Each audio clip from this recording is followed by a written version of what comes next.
Union পরিষদের বারবার সফল চেয়ারম্যান, বারবার নির্বাচিত সাবেক চেয়ারম্যান জনাব অধ্যাপক মোস্তাজাবুল হক।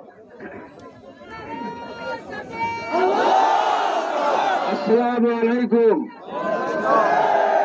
প্রিয় ভাইরা, আজকে প্রতিবাদ কোন দলের বিরুদ্ধে নাই, আজকে প্রতিবাদ কোন ব্যক্তির বিরুদ্ধে নাই, আজকে প্রতিবাদ কোন রাজনৈতিক কর্মকাণ্ডের বিরুদ্ধে নয়, আজকে প্রতিবাদ সন্ত্রাসের বিরুদ্ধে প্রতিবাদ।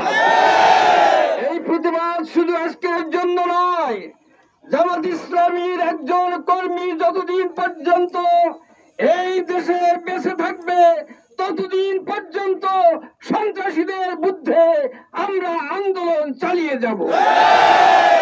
প্রিয় ভাইরা, আমাদের অফিসে যে আগুন দিয়েছে, এই যারা আগুন দিয়েছে তারা যে দলেরই হোক, যে বংশেরই হোক না কেন, যে বর্ণেরই হোক না কেন, তারা এই দেশের জাতীয় দুশ্মন,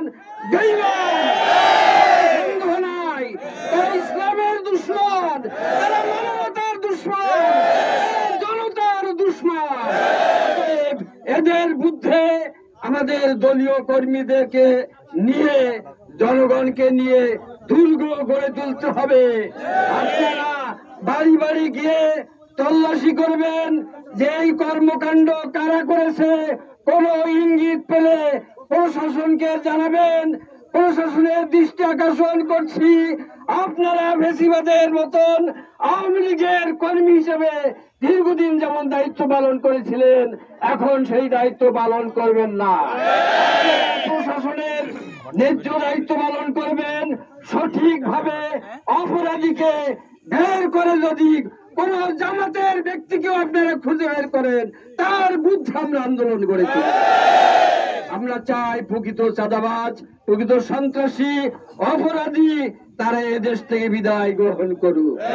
আমি সবশেষে বলতে চাই, যারা ভয় দেখিয়ে জামাতকে স্তব্ধ করতে চান, আপনারা 15 বছর আগে কি ঘটেছে দেখেন। আমাদের কেন্দ্রীয় আমিরের জামাত থেকে শুরু করে কেন্দ্রীয় নেতৃবৃন্দকে ফাঁসি দিয়ে জামাতকে স্তব্ধ করতে পারে না, আরো কয়েক গুণ বৃদ্ধি পেয়েছে। আগুন দিয়ে এই দেশের জনতার কলিজায় আগুন ধরিয়ে আরো বিপ্লবী করে তুলবেন। আমরা জানি আমরা ইসলামী আন্দোলন ছেড়ে কোথাও যেতে পারবো না, আর আমরা জানি ইসলামী আন্দোলনের কর্মীদের আশেপাশে কোনো দেশে পালিয়ে যাওয়ার জায়গা নাই। আমরা আমাদের শহীদ হয়ে এই দেশেই শাহাদাত বরণ করে এই দেশের মাটির সঙ্গে মিশে থাকবো, অথবা গাজী হয়ে এদেশে আমরা বসবাস করবো। জামাতের একজন সমর্থকও পালিয়ে যাবে না। ভয় দেখিয়ে কোনো লাভ নাই। আসুন আমরা জামাত এবং জনতা ঐক্যবদ্ধ হয়ে সন্ত্রাস চাঁদাবাজের বিরুদ্ধে আমরা কঠিন দুর্গ গড়ে তুলি, যেন কোন এলাকায় চাঁদাবাজি করে কেউ পার হতে না পারে। আল্লাহ আমিনের সাহায্য কামনা করে আপনাদেরকে ধন্যবাদ জ্ঞাপন করে আমার কথা শেষ করছি। আল্লাহ হাফেজ। আসসালামু আলাইকুম।